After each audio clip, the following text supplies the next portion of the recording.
Recording in And progress. we are good to go.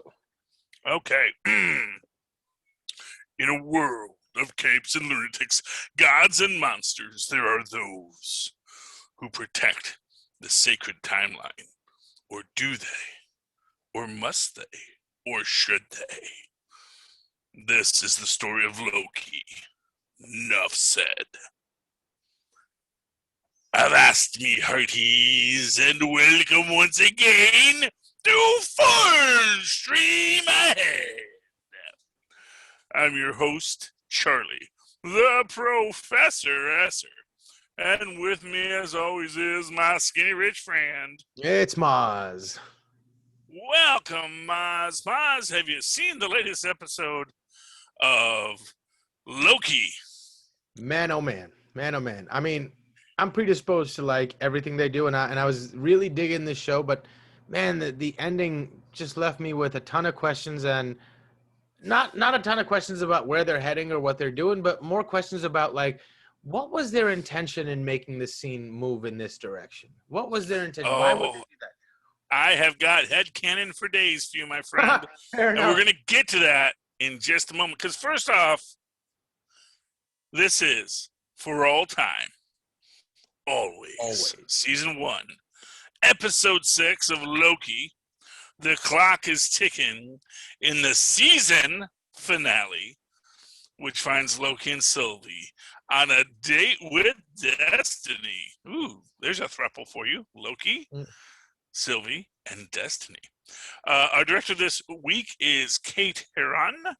Writers, of course, Michael Waldron, Eric Martin, and there we go. Oh wow, we got all the people here. We got Michael Waldron and Eric Martin get our written bys right now. Michael Waldron, of course, gets our created for television by. Bisha K. Ali gets that executive story editor credit, along with Elisa Karasik gets an executive story editor credit. Ooh, here's a weird one. IMDb only lists Stan Lee with that Loki created by credit. Then we Well, I mean, it's IMDb, so. Yeah, exactly. It's to me, it's just telling. Oh, and there's all the people. There's the hair and makeup. So the assistant hairstylist was Dina Adair.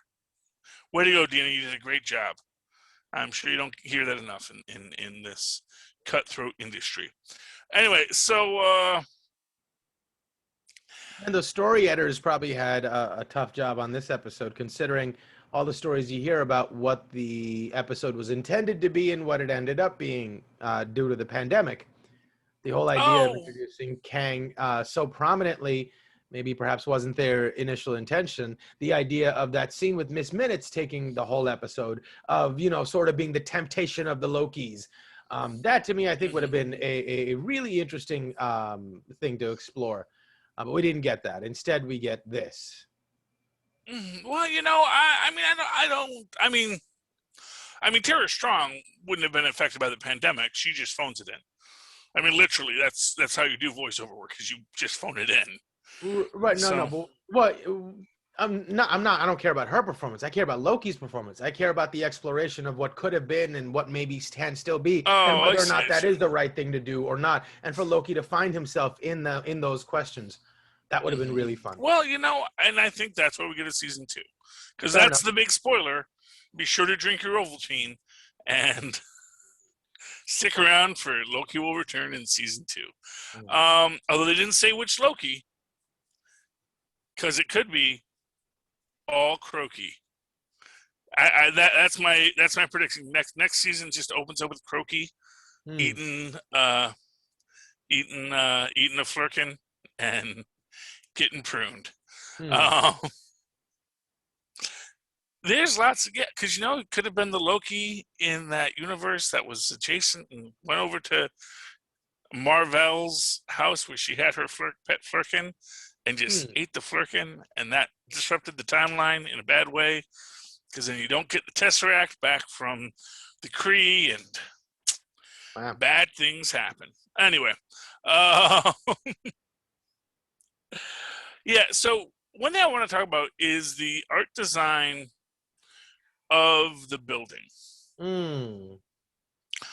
Because what I like about it is that, and also what I like about it is that when we get to Kang's tech, it has the same look of the, obsidian matter with the gold veins running through it. Is it like it's an homage to like this ancient form of Japanese art where they would take exactly and lay them with gold. So hinting that this is the nexus of the universes, like pieces of each universe have melded together to form this place. Or that it's something that's been destroyed and pieced back together over and over again. Oh, interesting. Because that's actually my real take on it, is that, I think that this citadel at the edge of time is something that has been destroyed and rebuilt over and over again. And I think that, here's this thing that, we'll get to a little bit later, but, Sylvie feels that he who remains, Kang Immortus, Nathaniel Richards, whatever you want to call him, he is lying. She says he is lying. Right. But, she's just a goddess of mischief, not a goddess of lies. Because they had different lives, her and Loki. Loki has learned to see lies. And I think that when we get to my own headcanon on this, I do think that Loki understood something deeper than I think Sylvie did. And Sylvie is just being headstrong, which I understand because she's lived her whole life with one view of time and space, and that view of time and space has now been, inverted, as it were. Right. So, I wish they had given her a nobler reason for doing it. Everybody else got some glorious purpose. She was just left at this as this angry character who forsake the world. Well, no. I mean, arguably, what she is doing is restoring free will. That's what I was hoping they would build towards, but it seemed like they didn't want to give her that. They just no. That's exactly what they gave her. Absolutely, because that is the point. Is that it was. So the idea is that there is no free will if there is a space god who only here's where it gets like the gray area. There is free will to a point. Right. But once that point results in a different Kang variant coming into existence, that's when that has to be pruned. Because that's going to lead to a variant who is going to be problematic. That's going to be a Kang that is going to start the war. Right. I think the other side of that opinion is that who are you to say that is not the universe speaking in her voice? Right? Well, so are you stifling the universe from expressing herself? And is that what Sylvie was doing? She was unshackling the timelines, allowing the universe to express itself. That's exactly what she was doing. But Kang did not want that because it leads to a lot of pain and suffering. And that is... of the free will idea. Like, what are we really fighting for? Like, if Kang or the TVA didn't tell you that you didn't have free will, you would have been none the wiser. To your experience, what's the difference? So what are we really fighting for? Right? Well, so in quantum physics, they tell you, okay, the world is a deterministic phenomenon, right? So there is no free will. It's just that the levels of variables we cannot comprehend due to our mortality leave us in a place where we are indifferent to the fact that we have free will or not. We have the illusion of it, and that's enough for what we need it for. Beyond that is not, it's a pointless pursuit to think about. And from that perspective, why are we fighting Kang when, he's giving us this thing and allowing us to think that we have free will? Well, because the actual answer is because we do have free will, and that's the problem, is that because we do have free will, we're going to keep on making these choices. We're going to keep on creating these variant timelines. And those timelines eventually create Kang, basically what happens is, so it's like, it's sort of the Watcher paradox, you know. So the story of the Watchers is they went out with their advanced technology and found primitive races, and basically totally said, "F the Prime Directive. Hey, space monkeys, you want some nuclear power?" And then the space monkeys blew themselves up, and the space monkeys were real mad about that, as you might imagine. And then the Watchers were like, "Oh man, we effed this up bad. You know what? We should just observe and not interfere." Now, this is sort of the counter argument, where the space monkeys are going to develop it anyway. The space monkeys are going to no, because that's the point. Eventually, in the 31st century, there is a scientist who discovers parallel dimensions. By the way, it's kind of funny. You see this, and it seems like kind of a parody of Rick and Morty, with this scientist finding the other scientists. And wasn't there a citadel full of Ricks as well? Yeah, well, it's all based on stuff that's come from the Kang mythos and the Reed Richards mythos and the entire Richards family mythos. So all that stuff for Rick and Morty actually does have an earlier iteration in the Marvel version. But as we're watching it play out here, I heard there's a lot of people like, "Hey, that looks like Rick and Morty." It's like, yes, it does. It looks exactly like Rick and Morty. Rick and Morty borrowed it from this beforehand, but that's okay. We're not gonna. It's not a competition. But the parallel universe versions were something that Marvel had been doing for a long time, and what we're doing here, we have these parallel universes, and of course, like they say, like when they first met, most of them were benevolent, but you just need that one evil Reed Richards. You just need that one Doctor Doom variant, and suddenly we can't all play nice and work along. One of them has to prove he's the bigger, badder, the Rickest Rick, and has to destroy all the other Ricks. Even though that is, and that's sort of what He Who Remains' point is that eventually there will be one Rickest Rick. There will be the one that figures out the way to destroy all the others and then holds the timeline hostage and can hold the timeline in place. So is the implication that Kang is intrinsic to the fabric of the universe? There has to be a Kang, so you can't kill him. But beyond the last multiversal war, all the Kangs were annihilated except for one. And since there was one Kang remaining, there was peace because no other Kangs would come into existence as long as there was one. Now you kill that one and the universe needs to birth a Kang or a multitude of Kangs because it's in a state of emergency. There's no Kang balancing the forces of the universe, essentially. Well, it depends on if Kangs are an intrinsic force like a Loki. Or is Loki the equal and opposite force to a Kang? Right. Or, you know, or is it just that that's just how it works? Is that because this being exists in an infinite universe, there's going to be infinite variations on him. And the evil ones are going to be so advanced and powerful that they're going to be these people that just seek to destroy and conquer.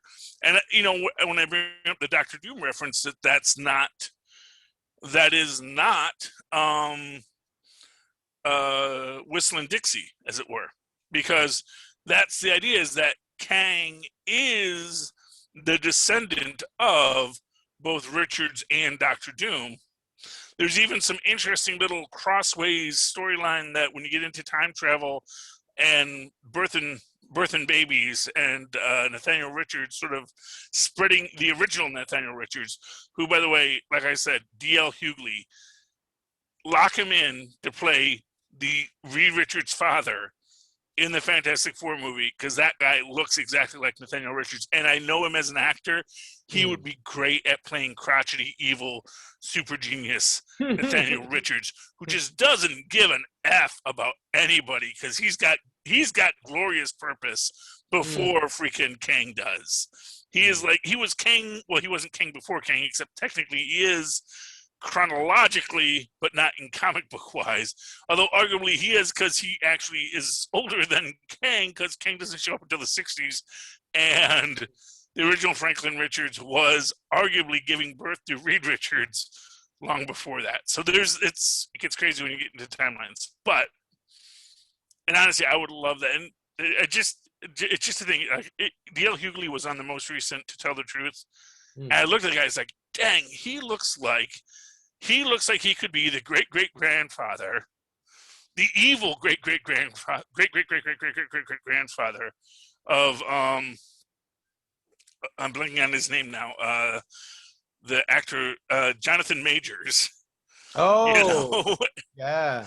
Like, oh man, yeah. If they were just all black people, or at least in that line, that he would be so perfect for this because he has that look. But anyway, even got the little goatee. Which is that's sort of this. That's one of my big pet peeves is when they decided to make a sort of a good variant Nathaniel Richards. They gave him a full beard, and they lost the goatee. I'm like, no, man, you can't just say now he's good. He has a full beard. He needs he needs his evil goatee back. That's how we knew Nathaniel Richards. That's how he always was, and he was always evil. And so, yeah, because that's the idea is that there are the variants, that we all have variants on multiple universes. And in those multiple universes, eventually they're going to create a Kang. And I'm guessing that's the idea, is that there is this dimensional rule about how you structure things, that we can do it to a point, but at a certain point, it all has to come back to He Who Remains. And this is the idea, is that once you break the system, that multiversal war happens again. All the Kangs come into existence again. They all fight again. He Who Remains harnesses Alioth again. And then it gets right back to point zero. So this is like my deeper fan theory of what we're actually watching happen here. Is that this is literally not He Who Remains' first rodeo. That he has had Lokis come in here hundreds, thousands, billions of times. And even if they always kill him, I'm guessing that the knowledge of what had come before comes to him. That's how he has the knowledge. And the idea is that this cycle keeps on repeating, and the one who remains keeps on destroying all the others, winds up at the Citadel at the end of time, finds all the information from the last Kang. And that in this, what they have is all the knowledge up to a point. So this is what they're going, so that everything's programmed, everything is known to them. This is everything that's going to happen. Yeah, well, that's the idea, is that up to a certain point, to a certain point throughout that throughout the encounter. So even throughout the whole time that he's talking to the Lokis, they're all still following the exact patterns that all the Lokis are supposed to follow. So what was it that broke the threshold? Time. Eventually they got to the end. This is my theory. They always get to this point. It's not. They always get to this point. The event that broke it. It's just. And they never take. The Lokis have never taken the deal. And they always. And that sometimes they kill him. And it's like this. Every time they kill him, he gets another couple seconds into the story where he knows this is when they kill him. And then, so the next time, it's going to go past where the one Loki gets pushed back and Sylvie's left with him and she goes to stab him. He'll know about that. Right. But then once it happens, that's when the splintering occurs. Because the idea is he's trying to get to this point where he can retire, and a Loki can take over for him. Because and the idea is that the Lokis are the one beings that can say, you know what, I can live with the illusion of free will. I can live with stomping out variance. I can live with the idea that everything is chosen and progresses for a reason to a point.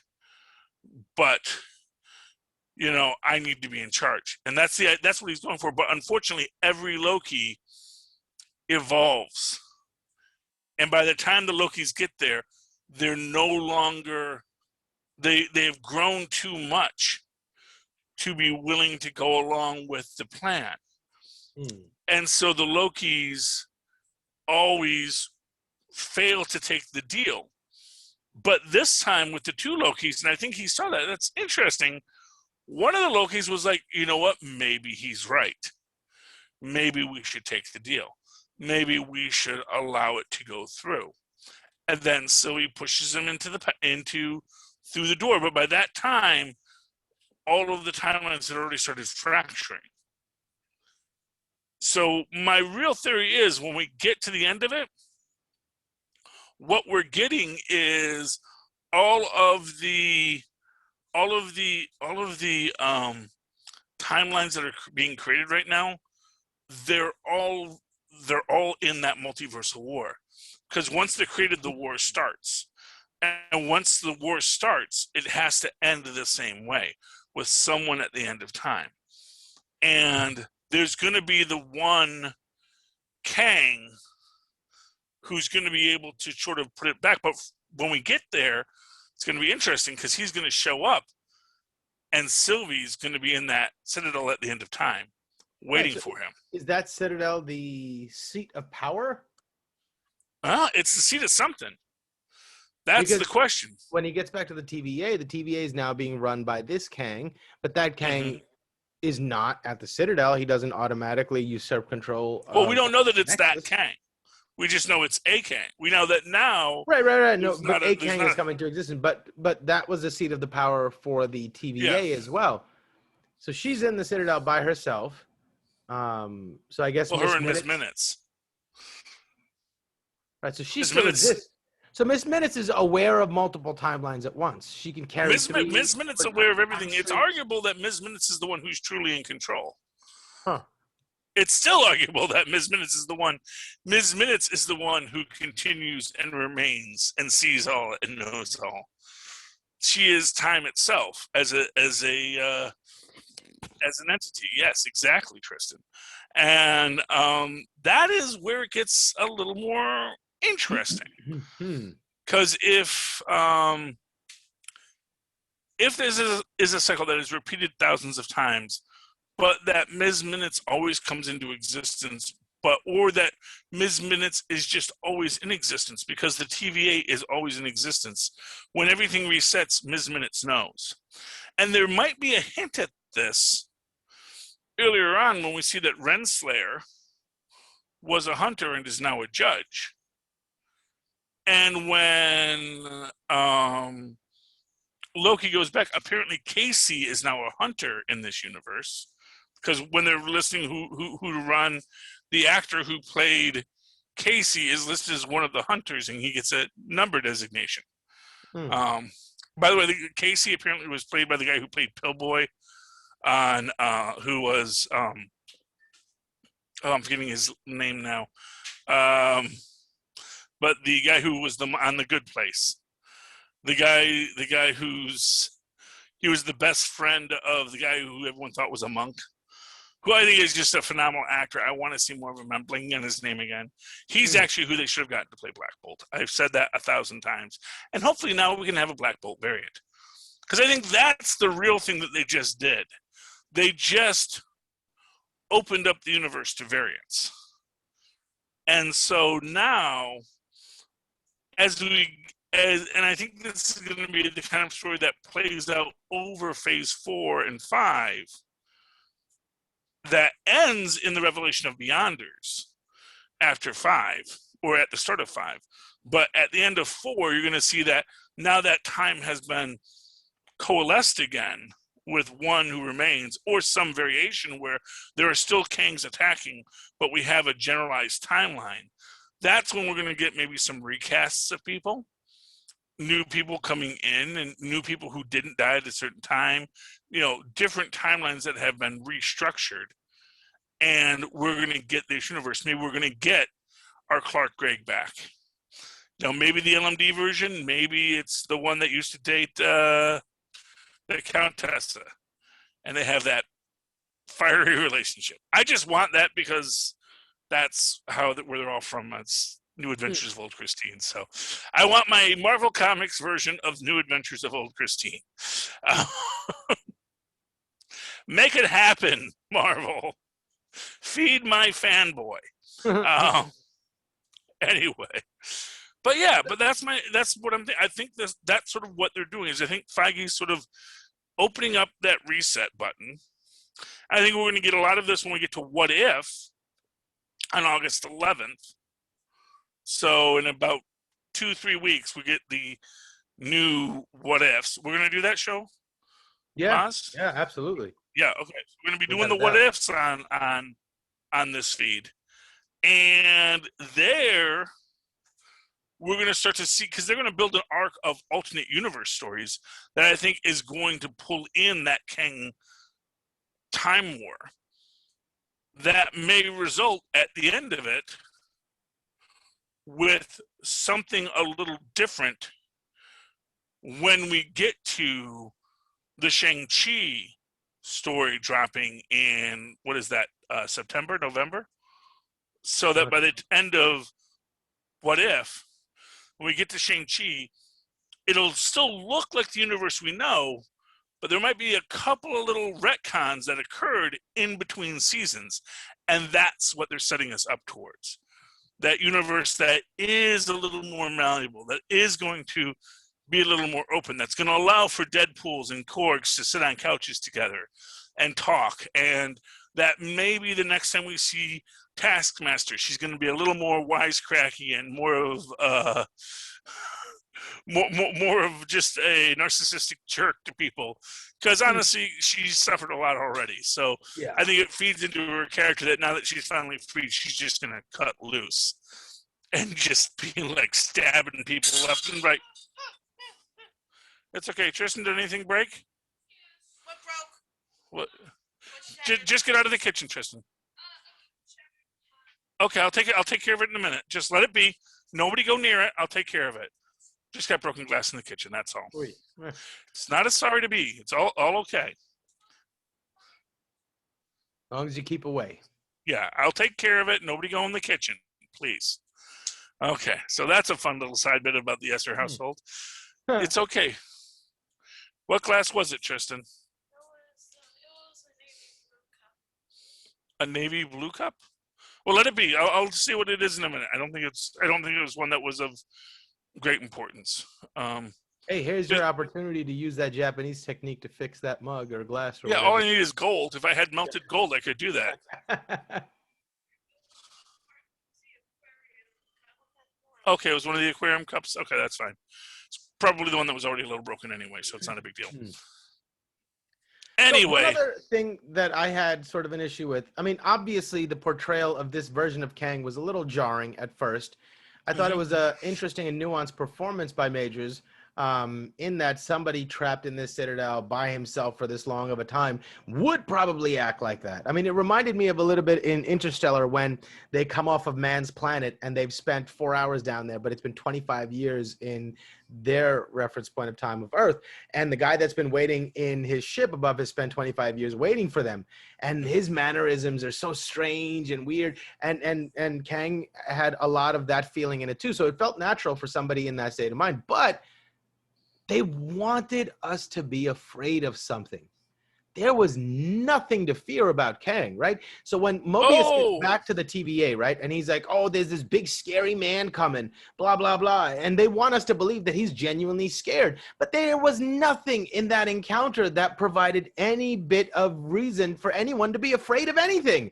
It was completely just goofy and weird and like okay. And if they wanted us to, if that was their goal to make us fear him or to make Loki fear him, then they could have at least played up the fact that this Kang was afraid of the other Kangs, right? But there was none of that. But no, he didn't. It didn't carry. The level of fear that Loki carried out of that scene was unjustified. And I think it was just because the writers wanted him to be scared, but they didn't give us any real reason. Kang was not scary at all. There was no fear in that scene at all. I mean, he said stuff that should have been scary, but he said it in such a goofy way that you couldn't find yourself being afraid of it at all. Well, so to give you an example, I had made the comment a few times that this, the way he portrays him. Actually, upon rewatches, I think he's doing a little more Flip Wilson than Bill Cosby. But I do feel that he's got a lot of Bill Cosby's old, kind of a gravelly vibe. Some of the ways he talks. There was a lot of homage that reminded me. Yeah, there's a lot of things in there, and what I will say about it is, the whole point of it is, at the end of the day, that no, Kang's not scary. Kang's the nice one. That's his point. I'm the nice one. Yes, right, I am. But at least show that you're afraid, so that there's some reason for us to be afraid. No. The idea is that here's the thing. It's the Wizard of Oz. Sure. Okay, and it's meant to be a they get to the man behind the curtain, and he's just a humbug. And what his point is yes, I'm just a humbug. You have no idea how many more humbugs I've killed. I basically committed genocide on the entire humbug race. And his whole point is like, my power comes from knowing what's going to happen. And I know that I'm at the end of my power. And I can make you all look like idiots for the next 20 minutes. That's fine. That's fun and enjoyable. But the fact of the matter is that whatever happens, we're going to get to that point. I'm going to be powerless. You're two Asgardian gods. One of you is going to kill me. And this entire cycle is going to start all over again because I've done this 1,000,000 times before. And you think this is going to change things. It's not. It's just going to cause more chaos, entropy, death, and pain. Right. And that's how it's going to end up at the end. Yeah, but is that enough to have Loki freaking out, or his reaction at the end? Yes, because Loki understood what he was saying. Yeah, I guess. I just didn't think. Here's the thing: Loki understood. Okay, well, I mean, and that's everyone gets their opinion, and that's good, and it's fine that we have different opinions on what makes a good story, because otherwise every story would be exactly the same. And there would be no good stories because it'd all be exactly the same. To me, it worked because I understood that Loki saw through it. Loki understood that as much as this guy was fibbing, and he was fibbing, Loki knew the guy was fibbing. Loki knew the guy was playing him, but he also knew that, you know what? At the end of the day, it really doesn't matter if he's fibbing, because I know what he says is true, that if we don't take over the TVA, and here's the real idea of this, if we don't take over the TVA, there's going to be so many more people who are going to have to live and suffer and die in this timeline. Because the only reason why this timeline is less murdery is because of the TVA. But that once it becomes all-out multiversal war, entire universes are going to get decimated by various That's already happening now. They wrecked Sylvie's universe. Well, no, they're not wrecking whole universes. They're wrecking small parts of universes in only one section, just to prevent Kangs. And again, which is why, again, it's kind of has to be geared to what's going to eventually get to Earth and affect Kang creation. What is going to cause another Kang to pop up somewhere else? That if our only goal is just to minimize Kangs, then actually they don't have to do nearly as much as they otherwise might have to do. If they were just trying to make one universal situation, then yes. If they were like eugenicists, like, no, there's only one right timeline. No, he says, no, we just don't need any more Kangs, because the Kangs cause far more destruction within the timeline than just pruning these little variants here and there, these little portions of space and time that might have led to a variant. But it seems to me that what they're doing is, because when you see at the end when the universes do branch out, the sky is filled, or whatever substrate it is filled with these branching timelines. So, and not every one of them is creating a Kang, right? So essentially, they're limiting what the universe can be to a great degree to stop this. It's like killing all of Germany to stop Hitler, right? Like, Well, yeah. that seems like what they're doing. Well, except again, it is, and what I will say is, it's more aligned to making sure only one Hitler shows up instead of a million interdimensional Hitlers. Right, but okay, if we're gonna use that analogy, then it's sort of like saying that they keep the world permanently in 1940 before the war starts. Well, yeah, that's their solution. That is their solution. The world never gets to progress and evolve into modern society. That's what they're doing, and that's what seemingly everybody thinks is the good guy side. The world gets to progress, just so the world gets to progress. Not the universe, but our version of the universe gets to progress. Well, no, the multiverse. No, but the multiverse doesn't, because you look at what happens at the end. There's so many more universes that want to exist, that should exist, and we're clamping all of them down for the off chance. That's what I'm saying, but you're clamping the multiverse down. Limiting the multiverse. Right. So and so let me. Oh, that's what you meant by when I said universe. You meant multiverse. I gotcha. Yeah. So in DC, they had this thing where they had, like, there were only going to be 52 alternate universes in the DC universe. But as soon as they put a number, because traditionally in the Marvel universe, there's always infinite numbers of universes, because in the classic Marvel universe, we're always in the Time War. The Time War never ends. There was no moment where we do get an Immortus, but that Immortus exists at the same time with Kang, and there's also multiple variations on Immortus. So essentially what we might be moving towards is a more comics accurate Marvel Cinematic Universe, where that multiverse is going to be the reality. That it's like, no, now things are going to be different. That Sylvie will have enacted the change that she wanted to see in the cosmos. That's the question. That's what we're moving towards. That's what we're going to see what happens. The funny part is she didn't end up destroying the TVA. No, that was her goal. That was her goal, and it's not something she has the power to do. Although maybe she is if she is the one at the end of time and she can control what goes back, maybe that's why it's gone from the 3 to the 1. Why maybe she is the one controlling things. She's the one who remains now. Does she have control over Miss Minutes? We don't know exactly who. Maybe Miss Minutes listens to whoever has the temp. Whoever remains. Because we see that she has the temp pad, yeah.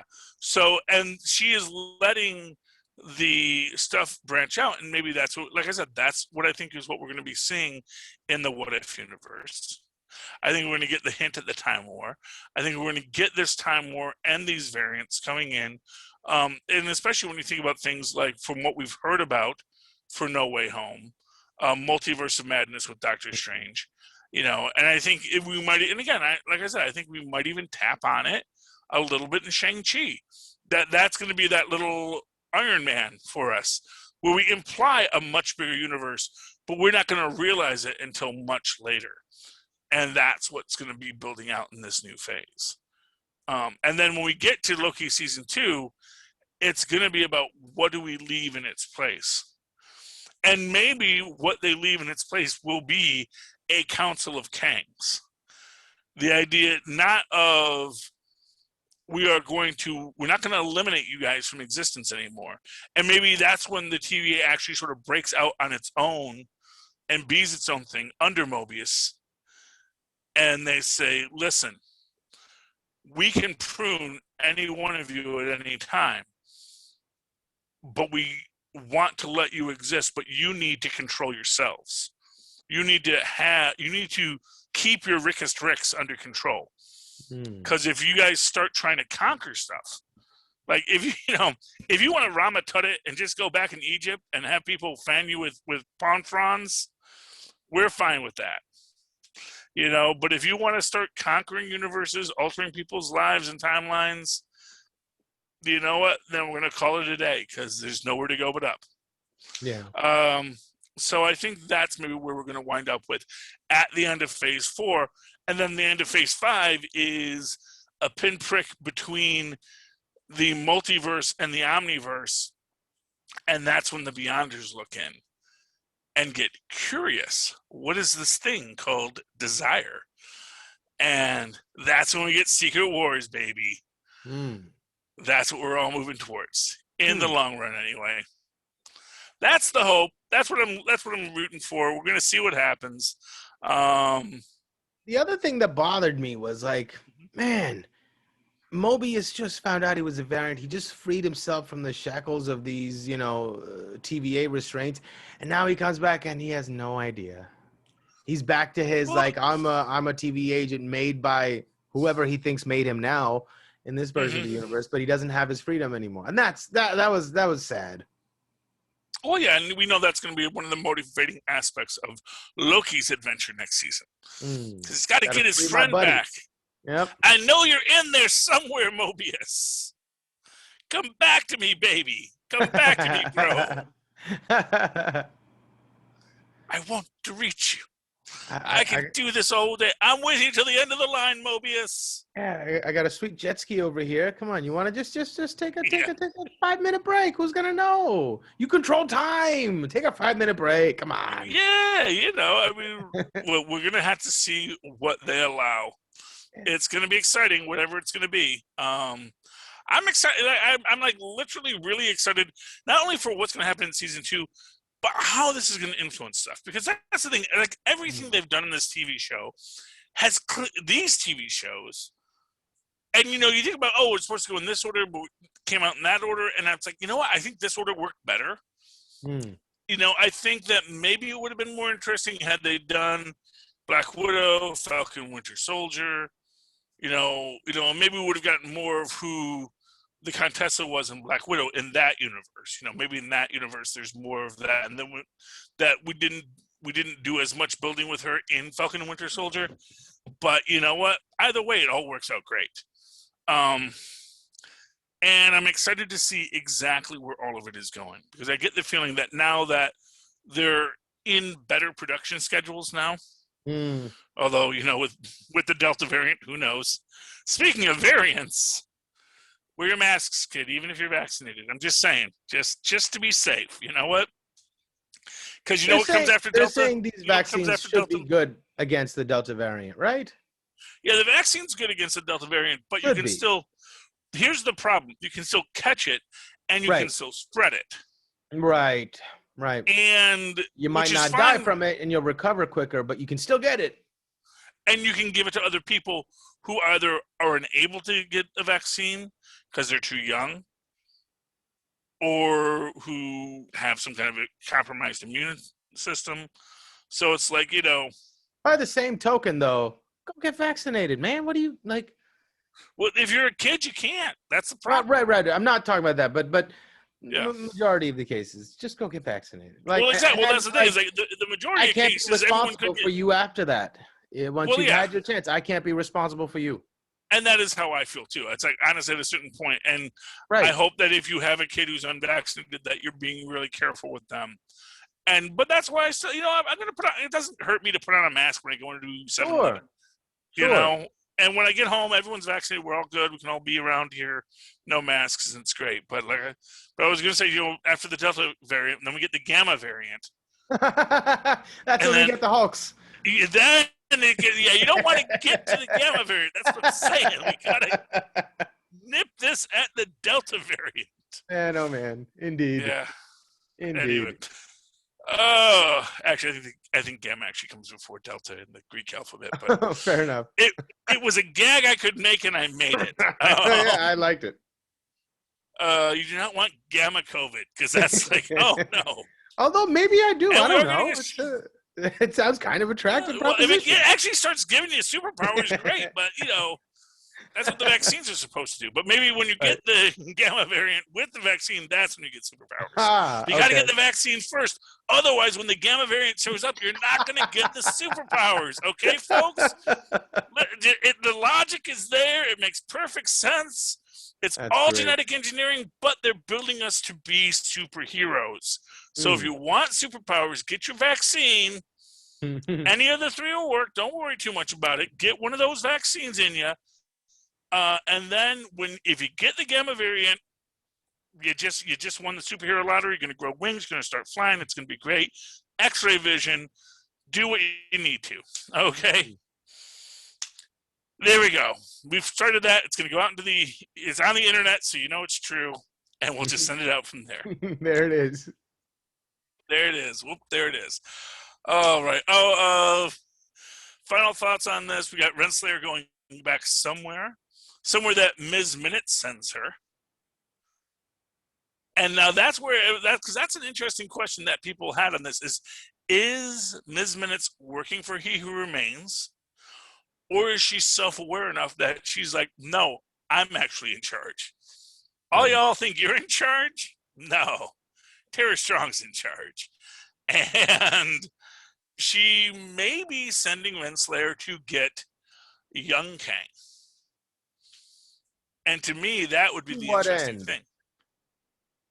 Because if she sends him back, if she sends him there with the knowledge of what he might become in the 31st century as an adult going back in time, and say, but you can break it, and you can be the young Kang. You can be Iron Lad and form the Young Avengers. That will break your cycle.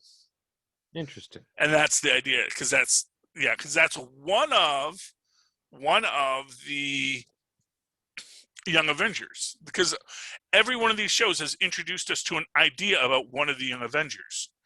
Of course, we got Wiccan and Speed in WandaVision. We got Elijah Bradley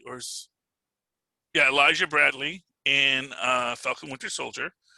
We have already met Cassie Lang. We got a hint at Kate Bishop from the Hawkeye reference in Black Widow. And that's all of them. Wow. So we've got all of our Young Avengers ready now that we have Kang. They just need to start showing up in this phase. Yeah, exactly. They're all ready to assemble at the end of phase 4. Watch for it, kiddos. It's a coming. It's a coming right to you. And we're getting Ms. Marvel soon, so that's great. And a She-Hulk. And apparently, what's his name? Charlie Cox had to cancel an appearance because he had to go and shoot something at the same time as they were doing research on Spider-Man. So love it. Don't know why I'm doing that, but I guess I got some issues. And I was like, they might have him show up in She-Hulk too. So, although honestly, for She-Hulk, I hope they have her go up against Foggy, because Matt is just a really bad lawyer. Right. He is not a good lawyer. He is so bad at being a lawyer. Like Foggy and Jen they're on par as superhero lawyers. Senor Foggy Law. Matt Murdock. Yeah, Matt Murdock is not a good lawyer, but that's okay. Right. Yeah. He can punch people, and that's all he needs to do. We need that too. All right, Mozz. Any final thought tonight, Mozz? No, all in all, great show. I'm excited to see Jonathan Majors do his thing. He's a brilliant actor. Even here, he was great. I thought the choice of what they did to him, maybe not up to him, wasn't the best choice that serves the narrative in the best possible way. But what he did and what he was trying to do was really great. I did get a sense that it was like a self-indulgent actor taking a moment to be an actor as opposed to serving a narrative. So, it is what it is. But maybe it'll mean something more when we get the mirror reflection of what the other side of this is, and it will give value to this performance in hindsight. So that's what I'm hoping. Yeah. And I do think that is exactly what you're going to see, because I think the next time we see Jonathan Major, he will not be this Kang. He will be young, fresh, ready to conquer Kang. Yeah, fresh out of Egypt after. What I'm saying is I need him to be so good that he needs to earn back what he lost with this performance. That's for me personally. Well, there was I think it was a Jackie Chan movie.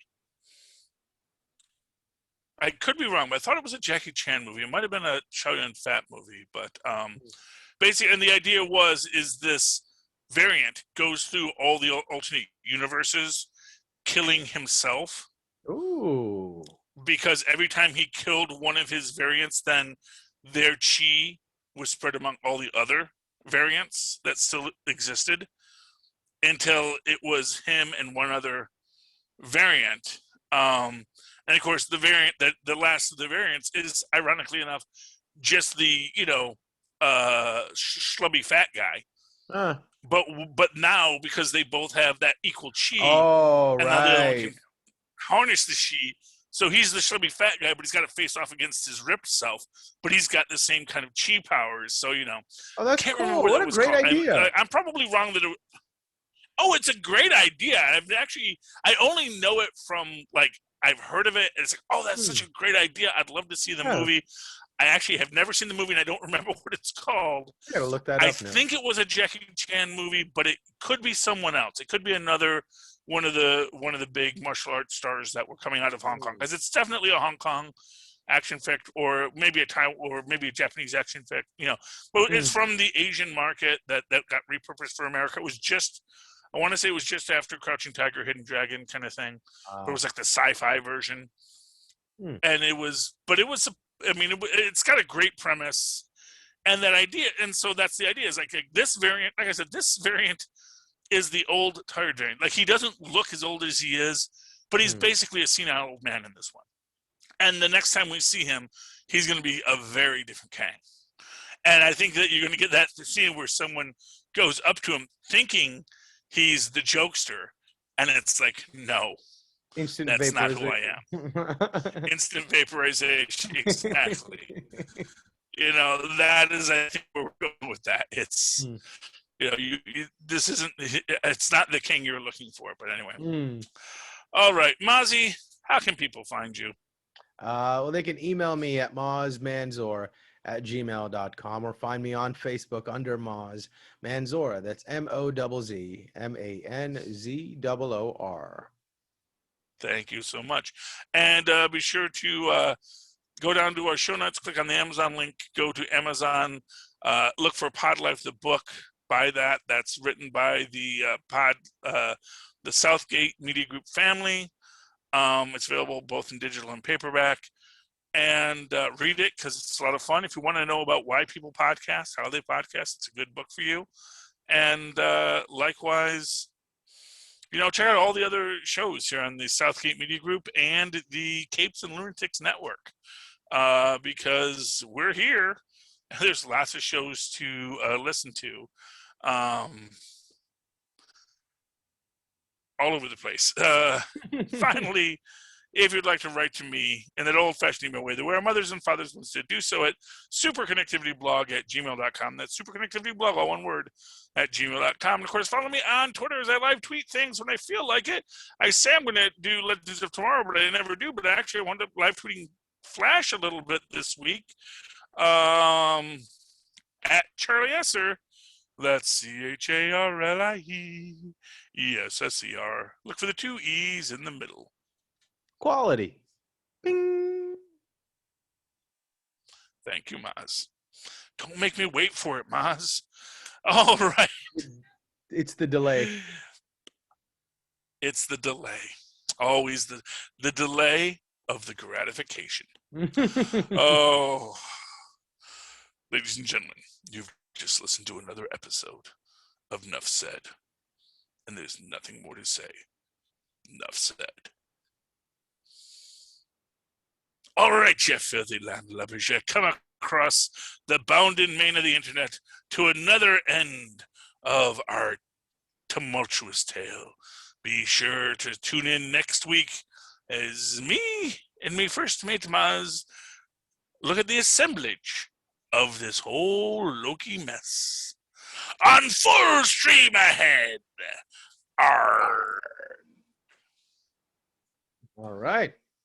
All right. Okay, perfect. Thank you.